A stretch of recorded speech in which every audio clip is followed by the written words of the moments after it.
So what we're going to do this evening is firstly welcome to the people. We've got a good turnout here this evening, which is good to see. We've got two presenters this evening. As I said before, we've got Geoff and Craig on Airspace and competition flying, introduction to competition flying. I'll just briefly run through a little bit of background for Geoff before I hand over to him, because Geoff's going to be first off the night this evening. So he's been flying for a while, not as long as I thought actually when I looked at this. It's interesting you go through this and you... Seems longer. Started flying in 1971. Went solo in 1971. All that was with Adelaide Soaring Club. Been an instructor since, well, I was an instructor in 75. So there you go, I didn't know that either. So you gave that away at some stage, I guess. Yeah, the nerves wouldn't stand it. Got a power licence in 1976, relevant to what he's talking about this evening on Airspace. He was the Airspace officer of Adelaide Soaring Club right through the 1980s. He's a tug pilot, Adelaide Soaring Club, from 1977, still is a tug pilot. Done a lot of cross-country flying, as we know. Flown in numerous gliding regattas and state championships. He was the state sports class champion in 2006 in his gliders, which is his current glider. He's owned a succession of gliders, a Greenough baby with Richard Gatenby in the 1970s, a Mosquito, a Bath Flugal 304, and then his Pilatus B4, which is what he flies now. And he's also built two powered aircraft. One was an amphibian Osprey, which I don't think I ever saw. How long ago was that?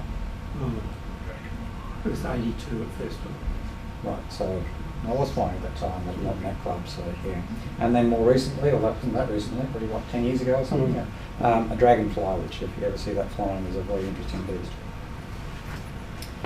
He's been a committee member for many years in various different roles, and still is, for the Adelaide Soaring Club.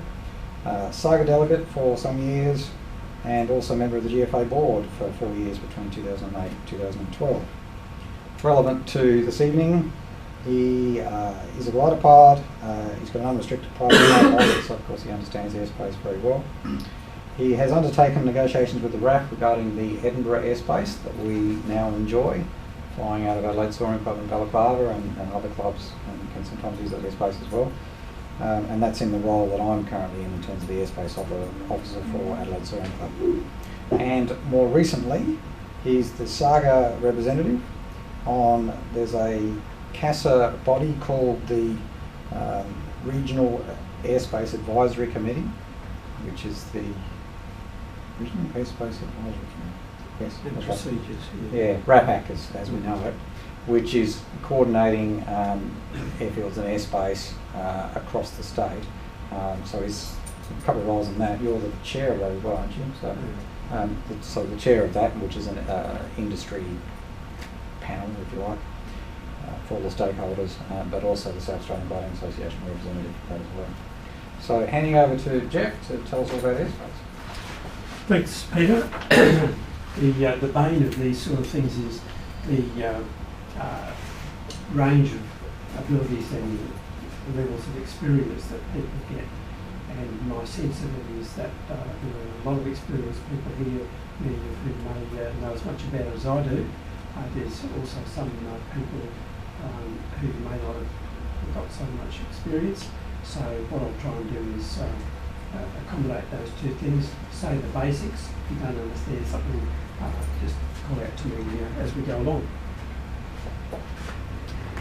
By the way, what I'm going to do is have a PowerPoint presentation, which is, as usual, with PowerPoint, as much to organise my thoughts as it is to inform you. And I'll say some things there, and at the end, we'll have a bit of an exercise about what you would have to do for a particular cross-country flight.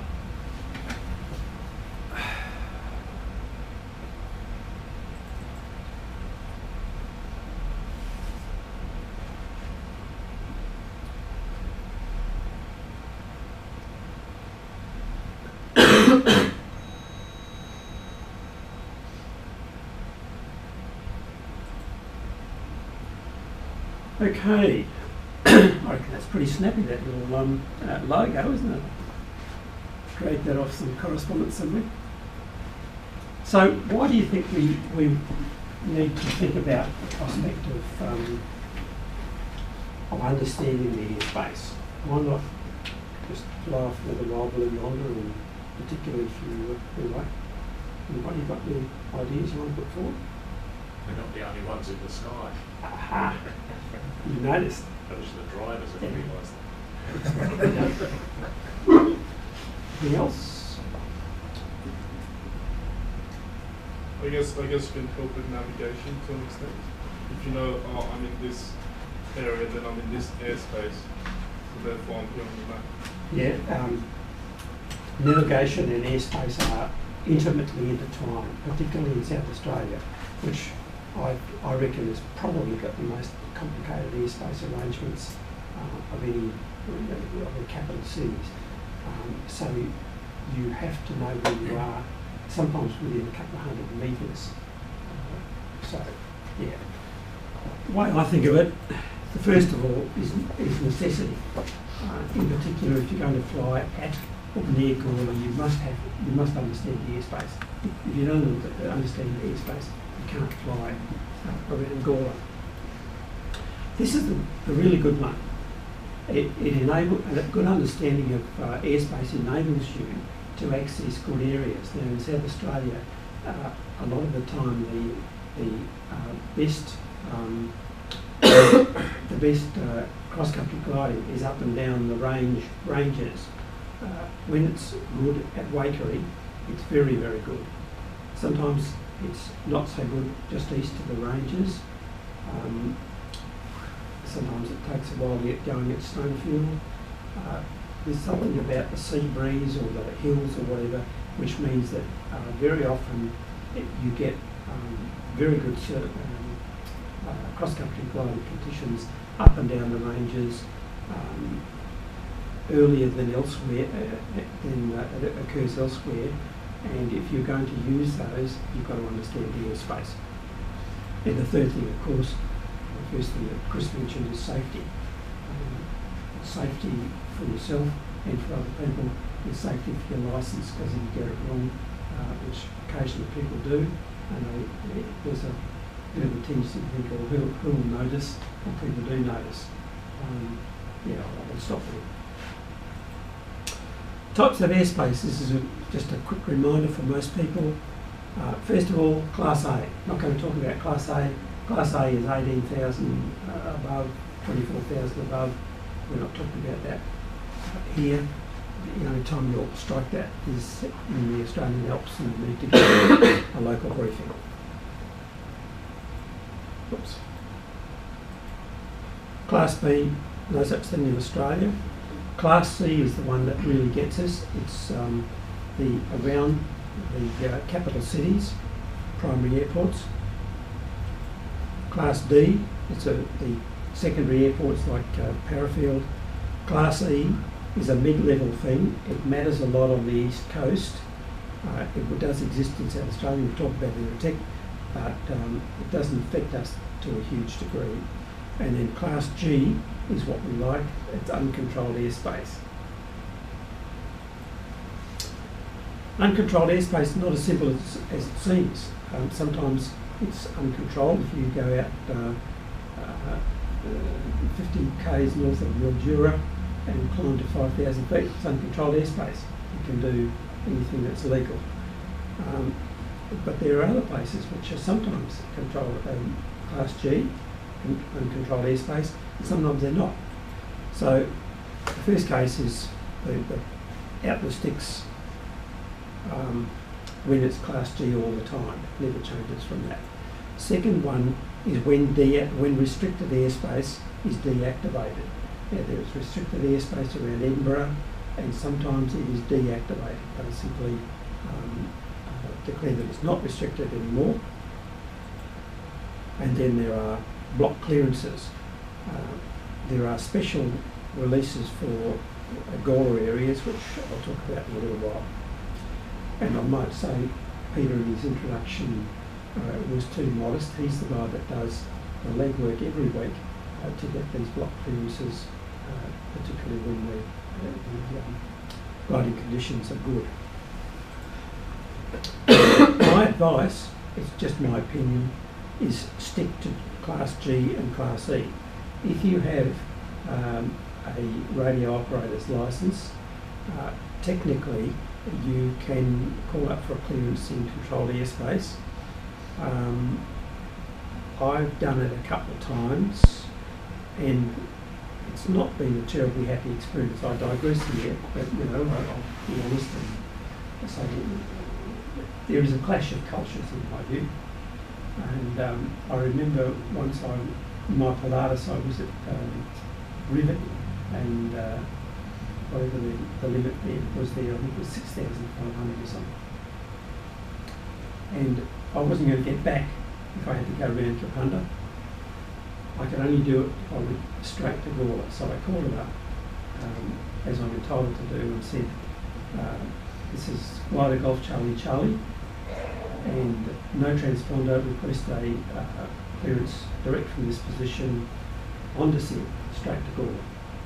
And acknowledged, and then a minute later they came back and said, is that a glider? They must have put it on their thing. And I said, yes, it's a glider. So I'd already said that. So it's already starting to go wrong. And I said, you know, what I wanted. And the air traffic controller came back and said that the clearance was given. And then about a couple of minutes later, so I set off. A couple of minutes later they came back and said, when ready to descend from your present altitude and to Gawler. And I thought, lady, you really don't get it. This is a glider. So, and now I could give you another example, but I won't. It's, my sense of it is that the clash of cultures at this stage, with no transponders and so on, is too hard. And I would advise to stick to Class G and Class C, but perhaps we can discuss that a little bit later. We have block clearances. These are two examples. We have an area out here called Burra, and it's going to be a fantastic day, 10,000 feet all day. Peter will call up and say, can we have certain areas down here in the restricted areas, and we'd also like to have the Burra release. This doesn't correspond to anything that you'll see on these maps. You don't see Burra on this. This area here goes a little bit further west, and that is the clear area. And you won't see that on the map either. So you actually have to know these things, and Gawler can supply you with copies of the maps. They're done by a legally binding letter of agreement. That has absolutely nothing to do with this. I just thought you'd like to look at the picture. That's a very old picture taken at Gawler, and the hills haven't changed. Class E airspace, just mention that because there's a lot of it about out here. You see Class E, lower limit 8,500. Okay? Goes books around there. It's particularly important in the eastern states because there is now Class E right from Brisbane to Melbourne all the way. And it matters a lot to the commercial people. VFR and IFR both operate in airspace. Gliders have a dispensation allowing them to use Class E airspace without things that powered aircraft have to do. In particular, have a transponder and monitor the area frequencies. So, to be quite honest, I know we're in the presence of the law here, but to be quite honest, I treat Class E pretty much like I use Class G. So, yes? I think we all do. Okay. However, that's not strictly correct. And the main difference actually being the frequency was particularly on your Class E airspace. How do you access info on airspace? Does everybody know how to access NAIPS? Okay. I think Most doesn't, because it is really important. Are you aware of what NAIPS is? Okay, NAPES. There's a new apps as well, that as well as made, isn't it? Yes. There is now app Yeah. available branded. Yeah, great. So we might be able to drag up NAPES in a few minutes.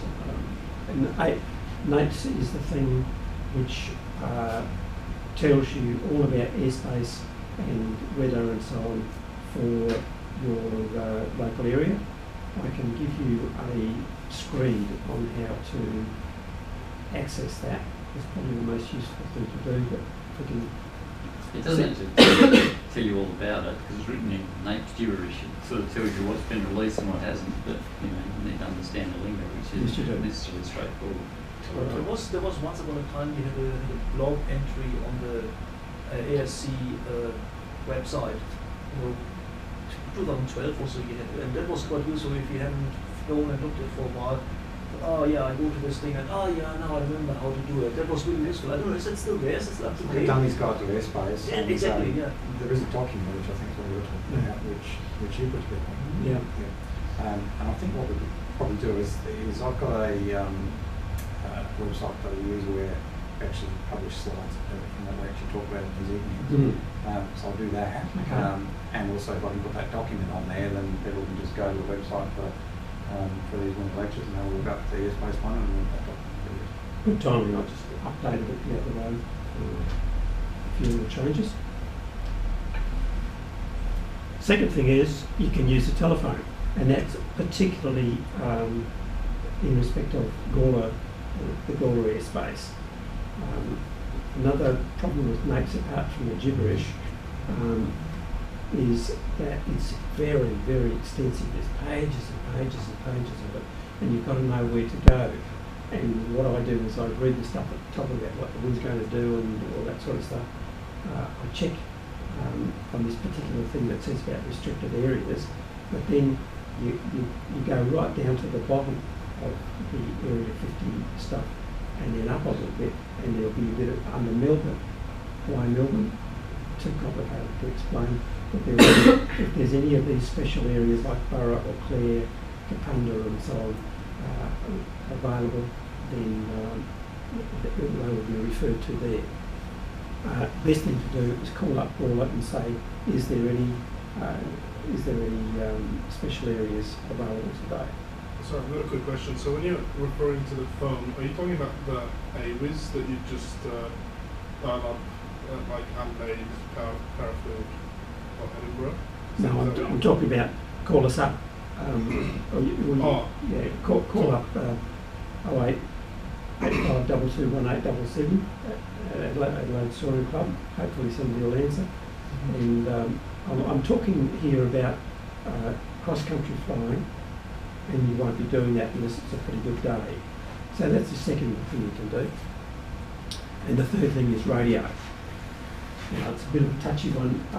I will occasionally, if I'm away for a long time, I'll call up on the Gawler frequency 12655 and say, I've been away for a long time, can you confirm that airspace has not changed or whatever. So that's actually a good thing to do, but you can't very well just when you're setting out for the day, you'd be unwise to do that because you have to plan. The airspace is so complicated that I earnestly advise you to do your planning before. It's too hard to get up there with the restricted cockpit and start trying to work out what it is and where you can go and all those sorts of things. So if you're going to have to find out what the airspace is, find out before you take off.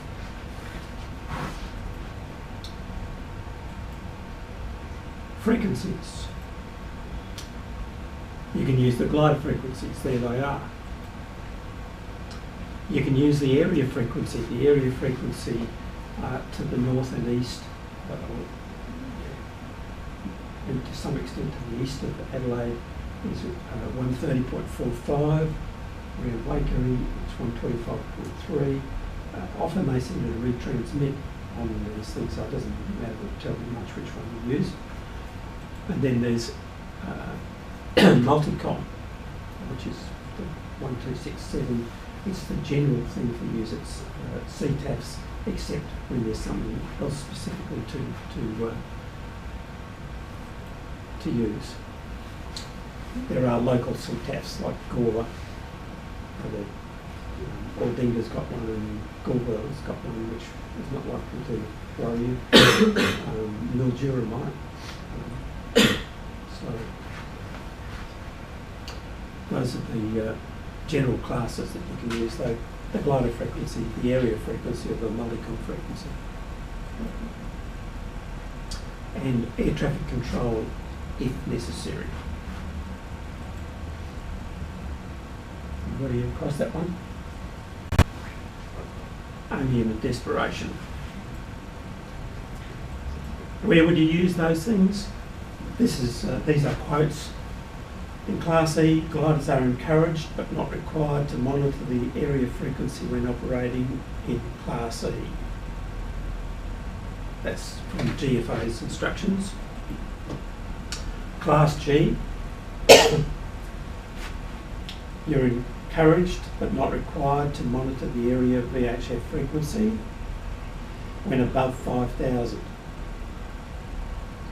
So there's a bit of having it both ways there. So do you stay on glider frequency or do you stay on the area frequency for about 5,000 outside of this place? Well, that's what it says. You're encouraged but not required. Yeah, but what do you do? What would I do? As a general rule, I'd stay on the glider frequency. Few radios have dual watch now. You can have Yeah. a second frequency on listener on them. There is a sheer, it's driving me mad factor. But I'm perhaps more sensitive to that. Some people, and I mean, there are power pilots who actually you'd think that they think if the radio stops, then the aeroplane will fall down. But I'm not sure. I occasionally use dual watch, but Crazy. it drives you crazy. We've got lots of people talking to you.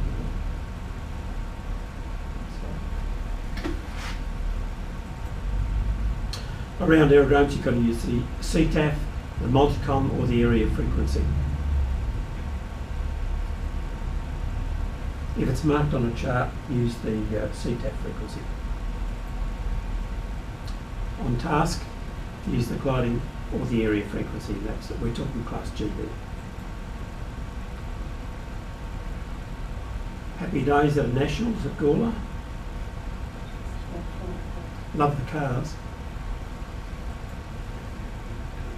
There's a couple of special cases. The first one is Gawler, where the airspace is quite restricted around by most people's standards. We have a particular problem in one corner of our circuit, and visiting pilots tend to be the ones that cause the problems. And I'm talking both our pilots and international level glider pilots. And I think it's fair to say that we're not going to be terribly sympathetic if people do infringe it, because our ongoing, whether we continue depends on having airspace. So. The Northern Flinders broadcast areas, which are just about to be established. There's a lot of operators up there, and they're excited about the fact that we've got at least 3 different frequencies being used in the same sort of area around Arcapina and Little Peter Pound and that sort of area. Another one, by the way, I tried to light up here is Blanchetown, where the scouts were talking the area frequency, so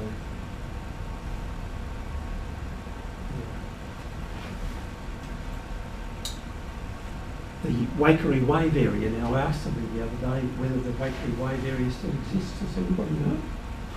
It used to be this area just east of the Adelaide Hills, aimed at getting a block of airspace available for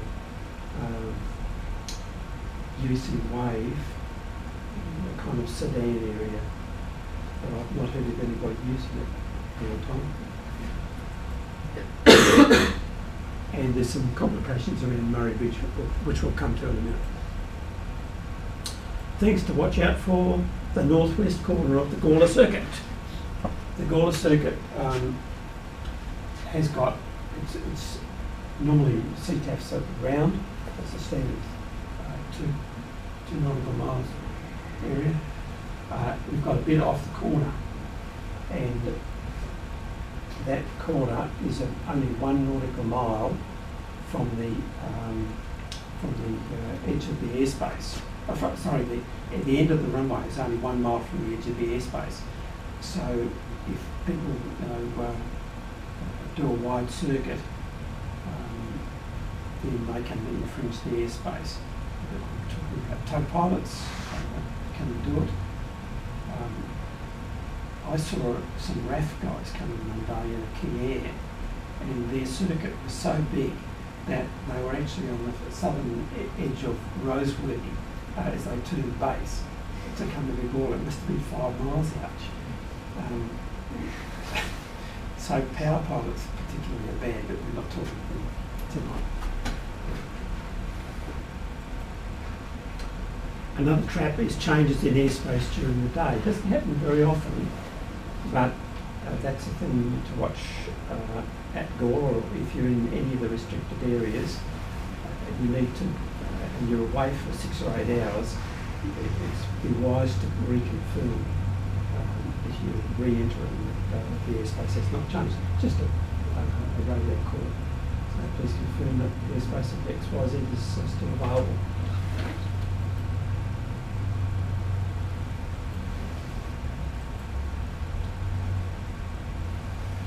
Couple of little radio things. There are unicoms. There's some people have their own personal radio frequencies in particular aerodromes. AFRUs. These are these retransmitting things. I mean, there's an AFRU, whatever it stands for, operates out of Edinburgh when Edinburgh are not operating. And so you call them up and say, Edinburgh, are you operating, or fancy words to that effect, and you get a beep, and they come back. One day I got a fire station, because apparently they it's like call forwarding the telephone. They call forward the radio to the fire station. And, you've got a lot to do when you're flying, particularly in the final bits of a long flight, and it can be quite throw you, what the hell am I doing talking to a fireman?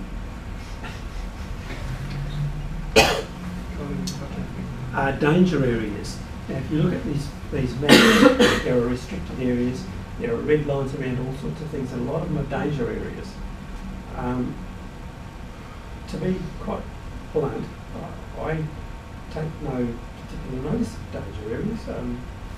It's all dangerous. You should be, operating within safe procedures at all times wherever you are. Probably it's more applicable to a thing like the Parafield Northern Training Area and the lane of entry up there, because there was a lot of traffic. And if you didn't know that, you might think, Airspace, I'll just tool up here. In fact, there might be 7 people from overseas trying to learn to fly one of those dog things. So, but for our purposes, there are huge chunks up here which are supposed to be a danger area, and I just treat them like GE airspace. Well, they are GE airspace. So, how do you feel? I don't know why they're there. I don't know. Because it's fun. This one here, for instance, just southeast of Gawler, is about to be disestablished.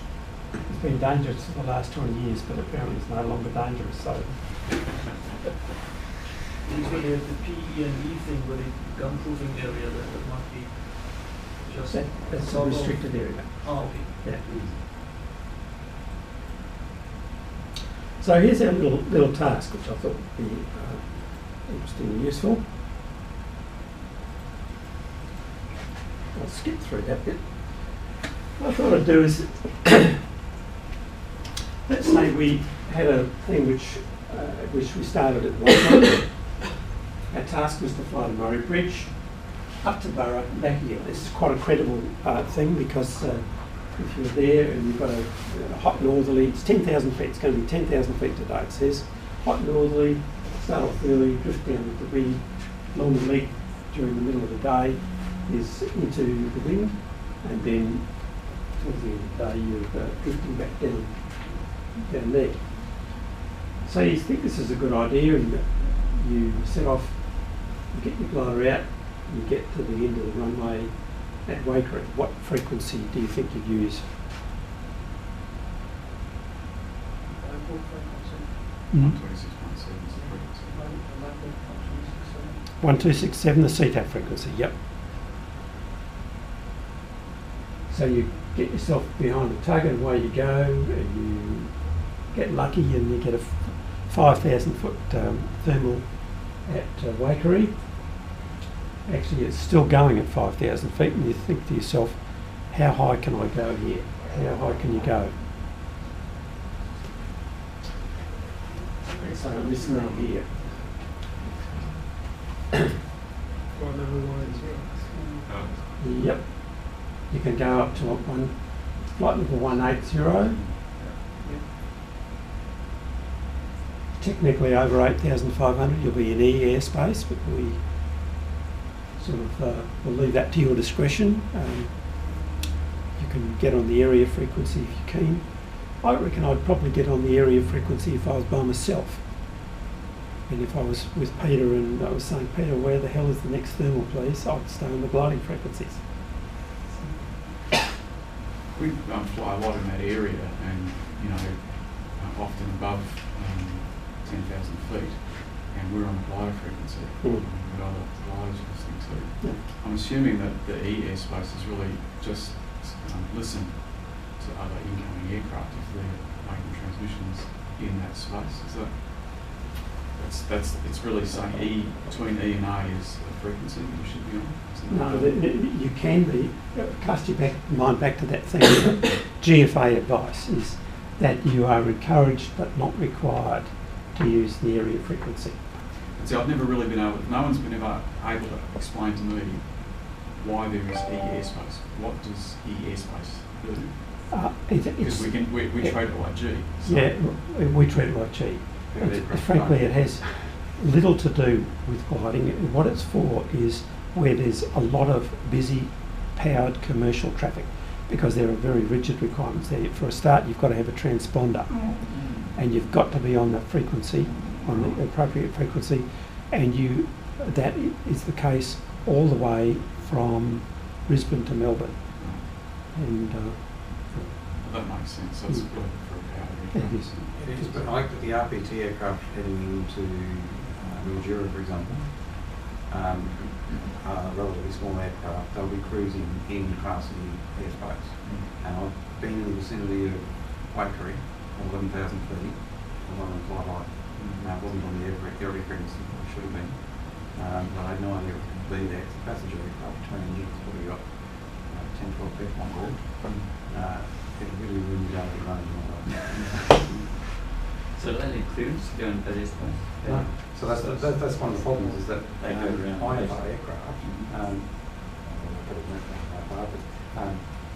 powered aircraft, are flying as though it's controlled airspace. So it's see and avoid for them Yes. and for everyone else in that airspace.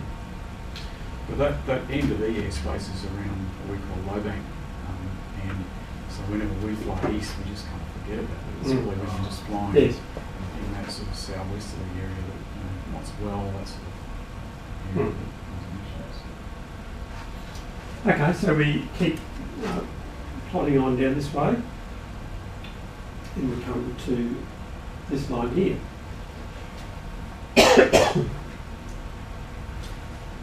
And that line, it's at 12,500 feet, and we're talking sea airspace, and that's serious stuff. You cannot go in sea airspace without a clearance. It's not like E. So from this point, we want to avoid that little thing there. I need to turn it up on. I'll switch this other gadget on. Going goes to 1,500 feet or so, quite low. It's not very high. I couldn't remember how high.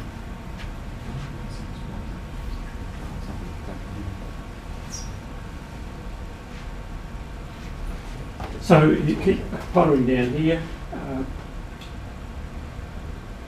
12,500 feet, and at this point you come to 8,500 feet.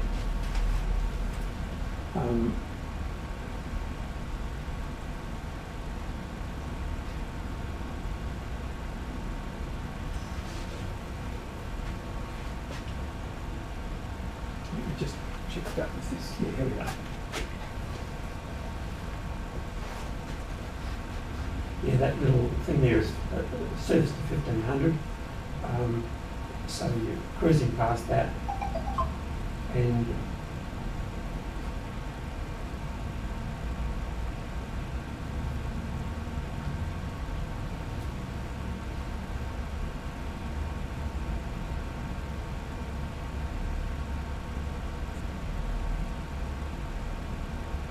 I guess the point with that restricted area is that circular area, it's the unusual situation where you have to be above a certain height to flow through. Almost all the other airspace you've got to be below a certain height. What is there actually in that little? What is there actually in that little? The explosives are only Oh, explosives. okay. It's all unstable, so Okay. they're sort of a line around.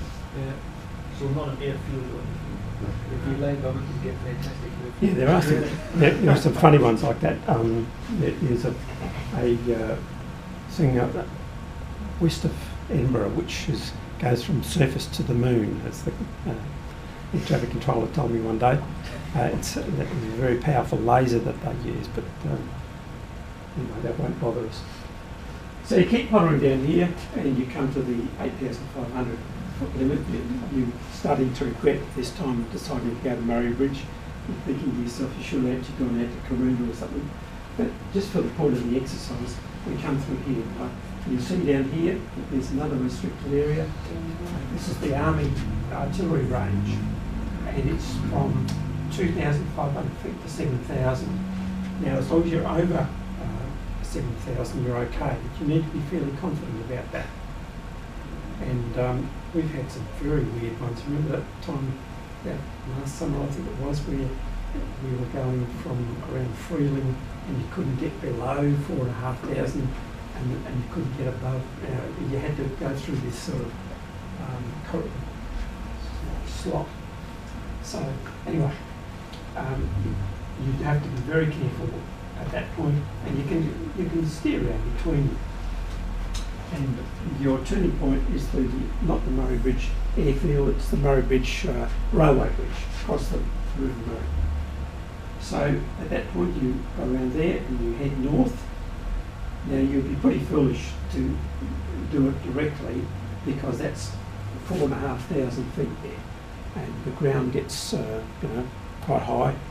So it's not the best way. You'd want to actually go up this way a little bit, divert a bit towards Sedan.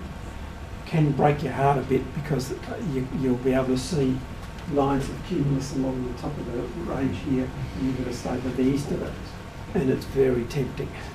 Don't do it.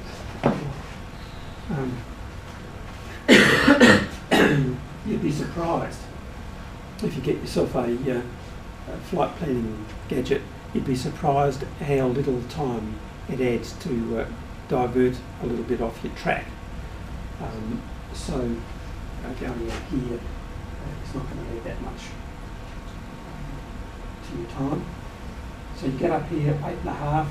You might decide that the clouds are at 10,000 feet, so that's where you're going to be, and it's better to actually go out here, and you're back under the 12,500 feet.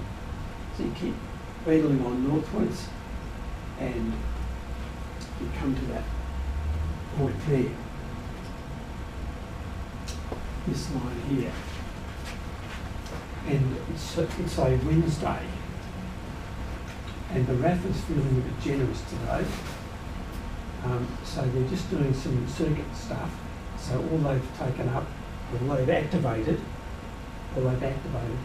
is Romeo 265A and Romeo 265B, which is going to take you, allow you to go in this area here from 8,000 up to 8,500. Actually, sorry, wrong. It's not activated, so the airfield will be 12,500 at that point. If you go directly north there, and this is not activated. It's marked as a danger area, but as I say, I wouldn't worry about it. If, however, this Romeo 265C is activated, then you're restricted to 8,500, likewise 9,500 and so on. So that's where you would wind up with Burrow there, and as you turn east, things are starting to look extremely good. It's the end of the day. Things are starting to really go high and get easier, and so you're heading east, and once again you're back in the 12.5 or 18,000 foot area. What sort of frequencies do you think you'd use around here? Yeah, 1267. Not at that height, no. 1267 is a CTAF frequency. There is a lot of dispute about what a CTAF area is, but a fairly good rule of thumb is 10 nautical miles and 3,000 feet. I'm not saying that's right, I'm saying that it's a sort of thing that a lot of people work on. So if you're working a height band between 7,000 and 10,000 feet there, I'd use either the gliding frequencies or the area frequencies. And so about here,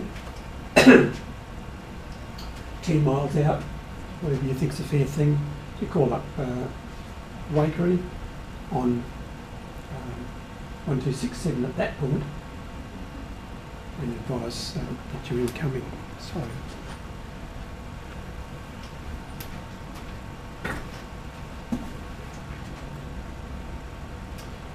just finishing up with sources of information. Air Services has a thing called How Air Traffic Control Works, How Airspace is Managed. There's a very good GFA booklet on airways and radio procedures for glider pilots. GFA info online. And RAOS are actually quite good at this sort of stuff as well.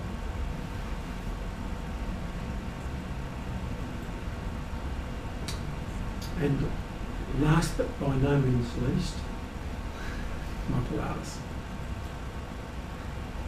That's my number if anybody wants to ask me about it.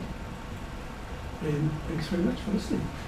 So, questions, comments? So we can get those airspace release block maps from AC. Yeah. Yep. Yeah. So if you just go to the office, they have in the office there. Oh, If you want electronic files with mine, I've got those files. oh, for like CU and This is I've got all the frequencies, which is really useful. Really nice, so.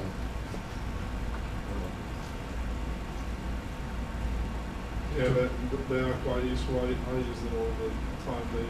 They come in from aircraft, and it's just like a little A5 laminated piece of paper, and you can just quickly just kind of flash it up and have a look at it and put it away when you're done with it. This is the letter of agreement. It's got the airspace release maps in it. Skip through all the legalese. So with due respect to our hosts.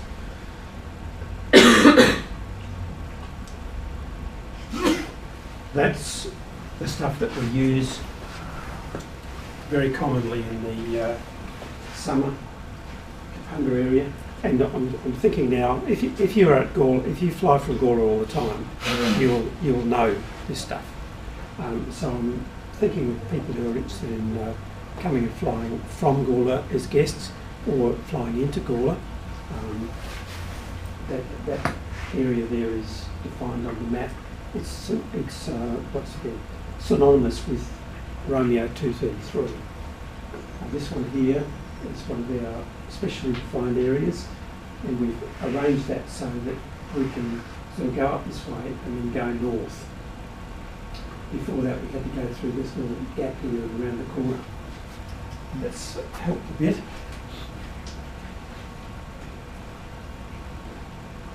It's the same area, just different name. We often get the Tali area, and that is even better for going north. It contains the bits I showed you before, plus those areas there. And then there's Rhynie, we occasionally get. And as well as that, adding on to those, there's the Burra area and the Clare area. So we get fairly substantial chunks of airspace on good days. We have a policy that we don't ask for stuff on spec. We don't ask for it unless we have an honest, reasonable belief that we can use it. Because you're actually talking major airliners having to fly around this airspace, and they cost $1,000 a minute to operate. So you've got to be a bit careful.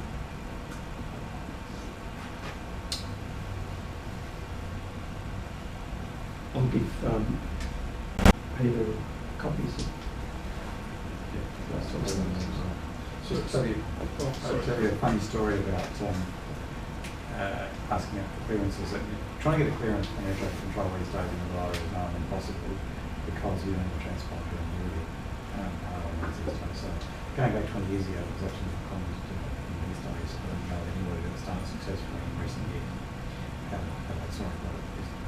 But going back 20 years ago, I was flying on a flight from Lockheed direct to Gawler in fairly rubbish weather.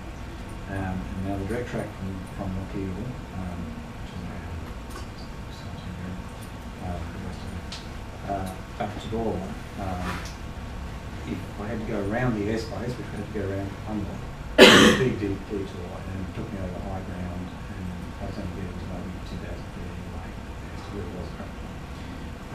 So I called up the traffic control and got a clearance, which was fine, because they would do it. They were actually, so I actually got a clearance for not above 3,000 or something like that. So like 3,000 over right, and so direct into Gawler. The trouble is, I ended up somewhere around about an outlanded. Now, if actually try to explain that to air traffic control, you're what? You need emergency services. So it's a clash of cultures. Well, it was definitely a clash of cultures in that one, that circumstance. You won't be needing the airspace then? No. I'm on the ground. Sorry, you're saying? Yes, where I'd asked you to get this document with the airspace is because I've never actually seen this very document with all the coloured actually bits on it. At the office at Gawler. So you can get it there? That cost you $2. Okay. Sounds good. No, I'm not talking about the actual maps. I've seen the maps. I'm talking about this very document on the screen right now. I think it's on the website as well. So which? Because I found that somewhere downloaded. Yeah. I think it's on the gold part of the website. Well, it used to be on the gold blog. It was the Adelaide Sun Club gold blog. Yeah. But I'm not sure that's actually active anymore. I think it's still there. Is it? I think so. You can do Google search for it and might be able to find it. It's called an LOA, Letter of What is it Agreement. called? LOA, Letter of Agreement. Just do a Google search for LOA, Adelaide Sun Club or something like that, and it might come up. Any final questions for Geoff? Thanks very much. Join me in thanking Geoff for that.